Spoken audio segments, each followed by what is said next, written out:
नमस्कार, किसान समाचार में आपका स्वागत है। मैं हूं रेशमा आपके साथ। आइए नजर डालते हैं इस वक्त की हेडलाइंस पर।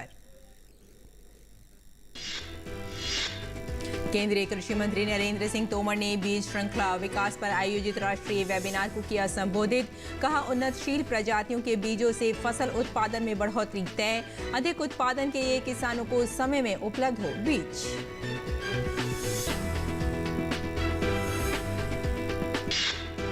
महंगाई पर अंकुश लगाने के लिए केंद्र सरकार ने चीनी के निर्यात को डाला प्रतिबंधित श्रेणी में। 1 करोड़ टन चीनी के निर्यात की दी जाएगी छूट। पाबंदी कच्ची रिफाइंड और सफेद चीनी पर 31 अक्टूबर या अगले आदेश तक रहेगी लागू।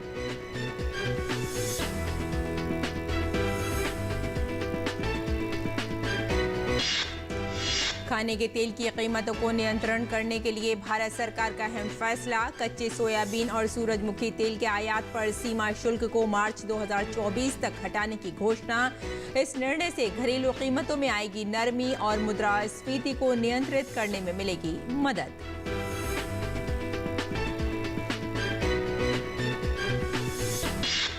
जम्मू कश्मीर के डोडा में लेवेंडर फेस्टिवल का आयोजन। केंद्रीय मंत्री डॉक्टर जितेंद्र सिंह गुरुवार को लेवेंडर फेस्टिवल का औपचारिक करेंगे उद्घाटन। फेस्टिवल में किसान, कृषि उद्यमी, सुगंधित तेल उत्पादक, स्टार्टअप उद्यमी होंगे शामिल।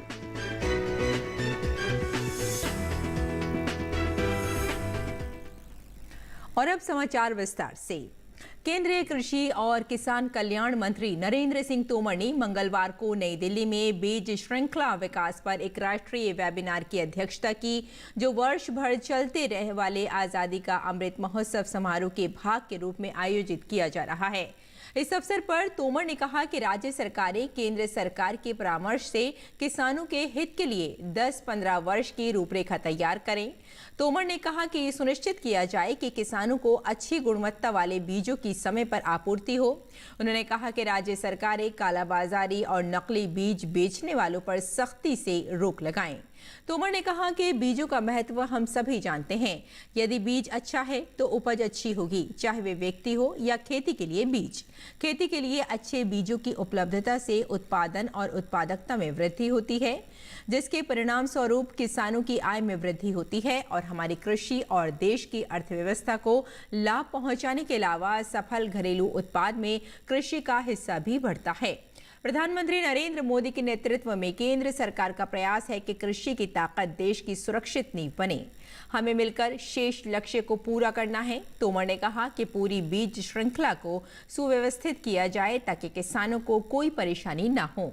इसके अलावा किसी विशेष क्षेत्र में जिन फसलों के बीज की आपूर्ति कम मात्रा में है, उन क्षेत्रों में उन बीजों को उपलब्ध कराया जाना चाहिए ताकि उत्पादकता बढ़ाई जा सके। दलहन, तिलहन, कपास आदि फसलों के बीजों की पर्याप्त आपूर्ति के लिए योजना बनाई जानी चाहिए। सरकार ने घरेलू बाजार में चीनी की उपलब्धता बढ़ाने और बढ़ती कीमतों को रोकने के लिए इसके निर्यात पर 1 जून से पाबंदी लगा दी है। विदेश व्यापार महानिदेशालय DGFT ने एक अधिसूचना में कहा कि 1 करोड़ टन से ज्यादा चीनी, कच्ची, परिष्कृत और सफेद चीनी का निर्यात 1 जून 2022 से प्रतिबंधित श्रेणी में रखा गया है। हालांकि DGFT ने कहा कि ये पाबंदी CXL और TRQ के तहत यूरोपीय संघ और अमेरिका को निर्यात की जा रही चीनी पर लागू नहीं होगी। CXL और TRQ के तहत इन क्षेत्रों में एक निश्चित मात्रा में चीनी का निर्यात किया जाता है। सरकार ने कहा कि हमने चीनी मौसम 2021-22 यानी अक्टूबर-सितंबर के दौरान घरेलू उपलब्धता और मूल्य स्थिरता बनाए रखने के उद्देश्य से 100 LMT 1 लाख मीट्रिक टन तक चीनी के निर्यात की अनुमति देने का निर्णय लिया है। DGFT द्वारा जारी आदेश के अनुसार 1 जून 2022 से 31 अक्टूबर 2022 तक या अगले आदेश तक जो भी पहले हो, चीनी के निर्यात की अनुमति चीनी निदेशालय, खाद्य एवं सार्वजनिक वितरण विभाग की विशिष्ट अनुमति के साथ दी जाएगी। चीनी मौसम 2017-18 में केवल 6.2 LMT, 2018-19 में 38 LMT और 2019-20 में 59.60 LMT चीनी का निर्यात किया गया था। चीनी सीजन 2020-21 में 60 लाख मीट्रिक टन के लक्ष्य के मुकाबले लगभग 70 लाख मीट्रिक टन का निर्यात किया गया है।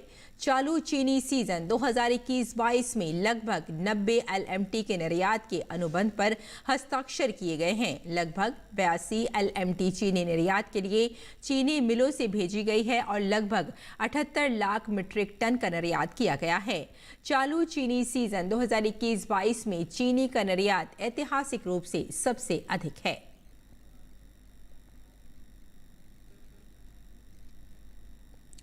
और खाने पीने के तेल की कीमतों को नियंत्रित करने के लिए भारत सरकार ने मंगलवार को एक अहम फैसला किया है।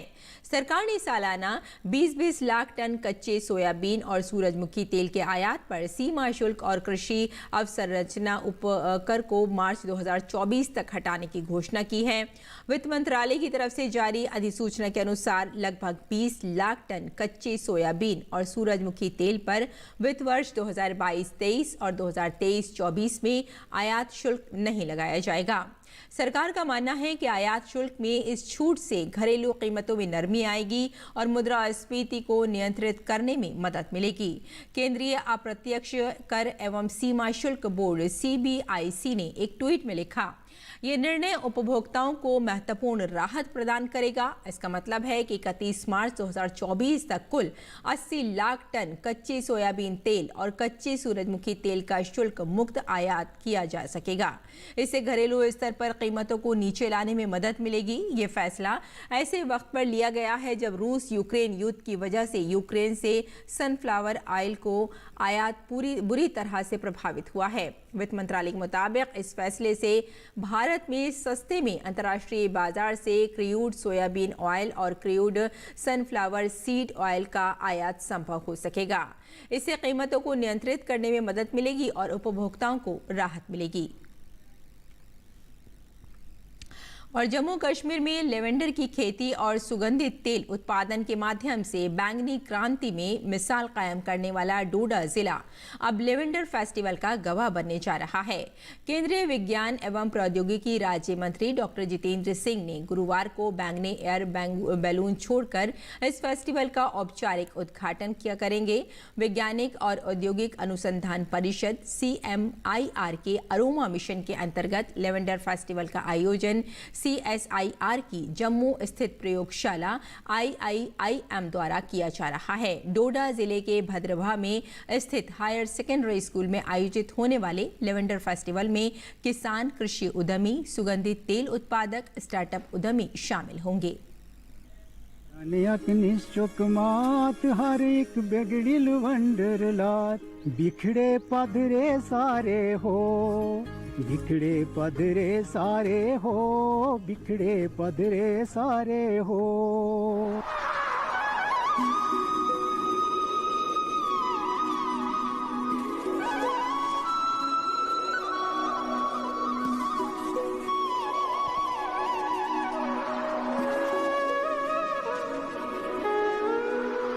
सब जन एक निश्चो कमात हर एक बेगड़िल वेंडर लात।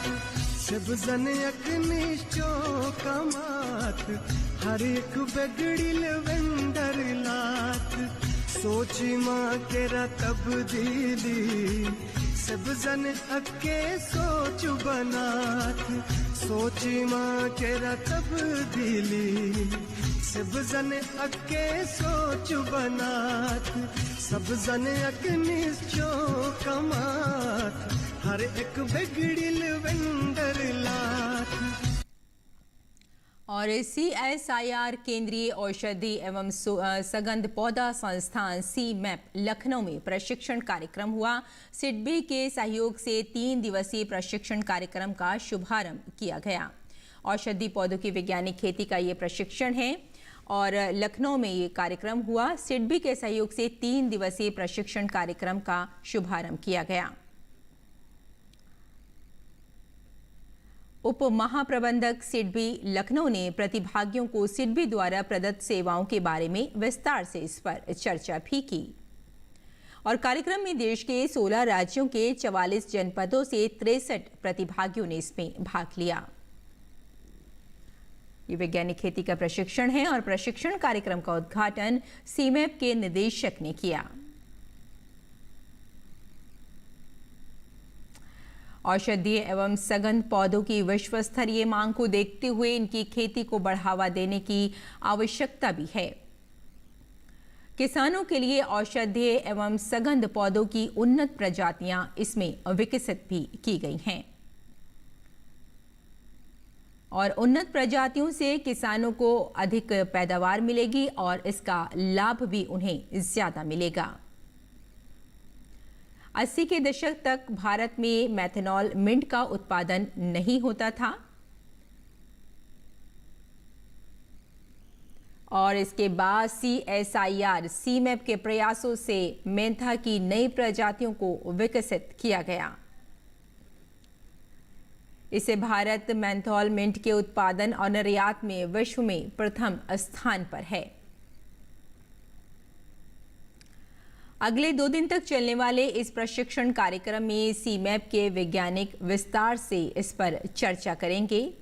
आपको बता दें एक बार फिर, वैज्ञानिक खेती का ये प्रशिक्षण है और आर्थिक रूप से महत्वपूर्ण औषधीय एवं सघन पौधों की खेती पर भी इस कार्यक्रम में चर्चा की जाएगी। प्रसंस्करण एवं भंडारण की तकनीकियों पर भी इसमें चर्चा की जाएगी ताकि भंडारण की जो तकनीक है उसको भी बढ़ावा दिया जा सके और इन औषधीय एवं सघन फसलों में मुख्यतः नींबू घास, पामारोजा, जेरेनियम और तुलसी हैं। वर्तमान में इनके तेलों की मांग विश्व बाजार में सबसे ज़्यादा अधिक है, इसीलिए वैज्ञानिक खेती का ये प्रशिक्षण किया जाएगा और औषधि पौधों की जो वैज्ञानिक खेती का प्रशिक्षण है उसमें किसानों को फायदा मिलेगा। और बदलते मौसम में खेती करना किसानों के लिए अधिक जोखिम भरा काम हो गया है। प्राकृतिक आपदाओं एवं कीट रोगों के चलते किसानों को फसल का नुकसान उठाना पड़ता है। किसान इस नुकसान से संरक्षित खेती कर बच सकते हैं, परंतु लागत अधिक होने के कारण किसान इन नई तकनीकों से संरक्षित खेती नहीं कर पाते हैं। ऐसे में सरकार किसानों को संरक्षित खेती के लिए poly house, shed net house, plastic mulching एवं लो टनल जैसी नई तकनीकों पर अनुदान देती है। केंद्र और राज्य सरकार संरक्षित खेती को बढ़ावा देने के लिए नई योजनाओं का क्रियान्वयन भी कर रही है। किसानों को संरक्षित खेती के लिए सब्सिडी भी उपलब्ध कराई जाती है, जिसका लाभ किसानों को मिल रहा है। राजस्थान सरकार ने राजस्थान में संरक्षित खेती मिशन के अंतर्गत किसानों को पॉली हाउस, लो टनल और प्लास्टिक मल्चिंग के लिए 158.96 करोड़ रुपए के वित्तीय प्रस्ताव को मंजूरी दे दी है।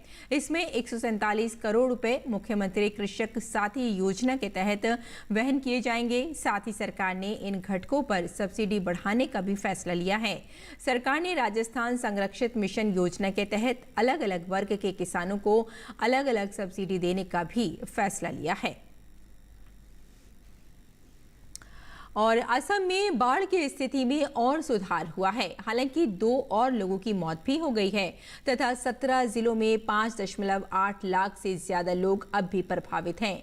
एक आधिकारिक बुलेटिन में कहा गया है कि 2 और लोगों की मौत होने के साथ ही मृतकों की कुल संख्या बढ़कर 26 हो गई है। असम राज्य आपदा प्रबंधन प्राधिकरण की ओर से जारी दैनिक रिपोर्ट के अनुसार नगांव के कामपुर और कछार जिले के उधार बोर्ड में एक व्यक्ति की मौत हो गई है।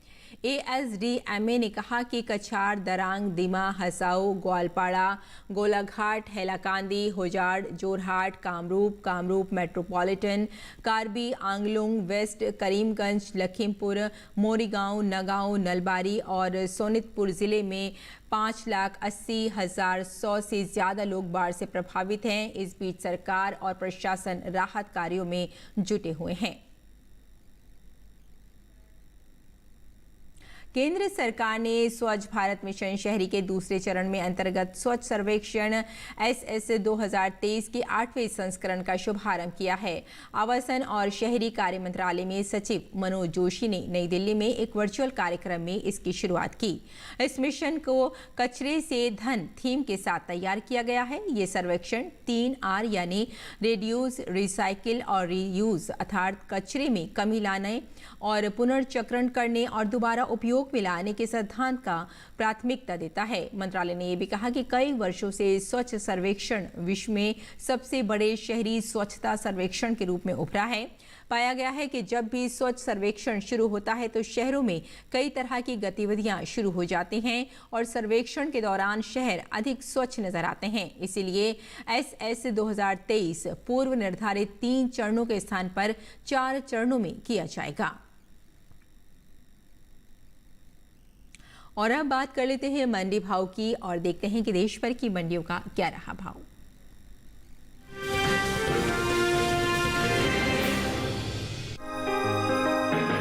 इन दिनों ज्यादातर कृषि उपज मंडियों में बाजरे की आवक सामान्य बनी हुई है। मंगलवार को अधिकांश मंडियों में बाजरा बिकवाली के लिए पहुंचा। वहीं बाजरे के हाजिर भाव पर नजर डालें तो एग्बाकनेट के अनुसार देश की अलग अलग मंडियों में बाजरे के भाव इस प्रकार रहे। गुजरात की जंबूसर मंडी में 23 मई को बाजरे का भाव था 1800 रुपए। 24 मई को इसमें 200 रुपए की नरमी आई और भाव 1600 रुपए पर आ गया।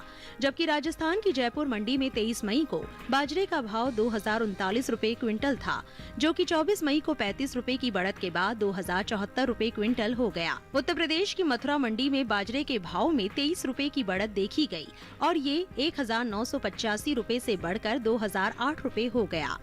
यहीं की टुंडला मंडी में बीते 2 दिनों के दौरान बाजरे के भाव स्थिर रहे। यहाँ 23 और 24 मई को बाजरा 2100 रुपए पर बिका। घरेलू स्तर पर इस साल बाजरे की पैदावार में कमी देखने को मिल सकती है। साल 2021-22 के दौरान देश में बाजरे की उपज 14,40,000 टन कम होने का अनुमान जताया गया है। कृषि मंत्रालय की ओर से हाल ही में जारी तीसरे अग्रिम अनुमान के मुताबिक देश में बाजरे की पैदावार 94,20,000 टन होने का अनुमान है, जबकि बीते साल इस दौरान बाजरे की उपज 1,08,60,000 टन रही थी।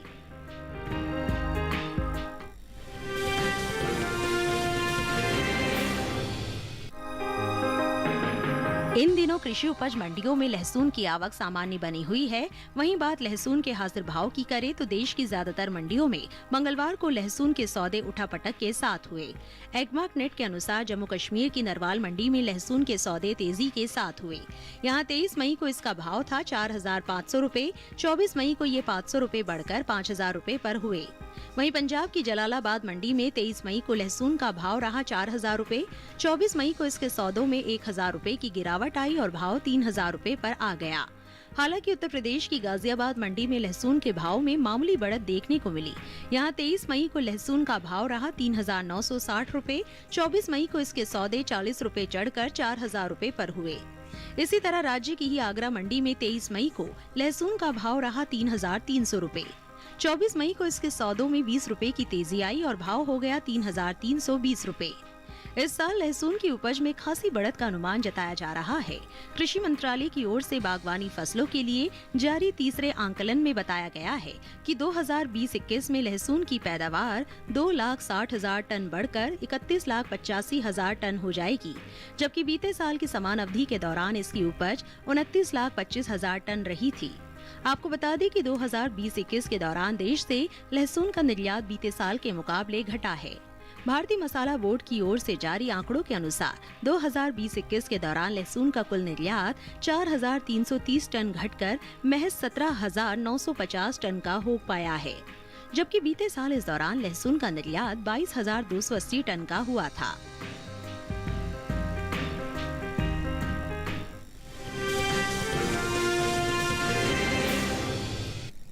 और अब बात करते हैं मौसमी खेती की और देखते हैं कि इस मौसम में किसान कैसे करें अपनी फसलों का रखरखाव।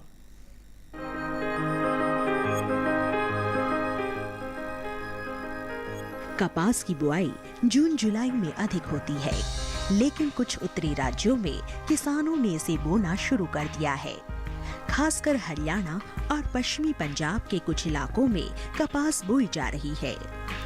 पंजाब के पश्चिमी हिस्सों में बीटी कॉटन और देसी कपास लगाई जा सकती है। बीटी कॉटन की हाइब्रिड किस्मों में NCG 855 BG2, RCH 650 BG2, अंकुर 3028 BG2, MRC 7017 BG2, MRC 7031 BG2 शामिल है। गैर संकर किस्मों की बात करें तो यहाँ के किसान LHH 144 किस्म का चुनाव कर सकते हैं। इसकी पत्तियां मुड़ी हुई और विषाणु रोधी होती हैं, जबकि पश्चिमी पंजाब के मैदानी इलाकों में देसी कपास की PAU 626H, LD 694 और LD 327 आदि किस्में लगाई जा सकती हैं। इसी तरह हरियाणा में भी किसान कपास बो सकते हैं। बुआई से पहले खेत को अच्छी तरह तैयार कर ले।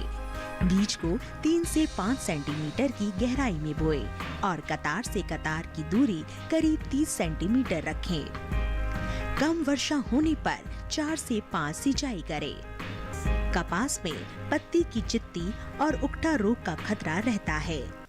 किसान इस बात का ध्यान रखे कि किसी भी तरह की दवा का उपयोग करने से पहले कृषि विशेषज्ञों से सलाह जरूर लें। पश्चिमी पंजाब में इस महीने बीटी और देसी कपास की बुआई का काम जारी रखें। पश्चिमी पंजाब के मैदानी इलाकों में देसी कपास की बुआई का काम पूरा कर ले। इसके साथ ही यहाँ गन्ने के खेतों में नमी बनाए रखने के लिए मल्चिंग करें। पंजाब के असमतल इलाकों में किसान इस समय फसलों और सब्जियों में जरूरत के अनुसार सिंचाई करें। इसके अलावा यहाँ धान की बुआई के लिए खेत तैयार करें। वहीं पंजाब के उप पर्वतीय इलाकों में तैयार प्याज की खुदाई कर लें। यहीं खेतों, बागों और सब्जियों में जरूरत के अनुसार सिंचाई करें। मध्य पंजाब के मैदानी हिस्सों की बात करें तो यहाँ कपास की बुआई का काम पूरा कर ले। इसके साथ ही यहाँ धान की नर्सरी लगा ले। धान में किसान PR 113, 114, 121, 122, 128, 129 और 131 जैसी किस्मों का चुनाव करें। पानी बचाने के लिए धान की सीधी बुआई अपनाएं।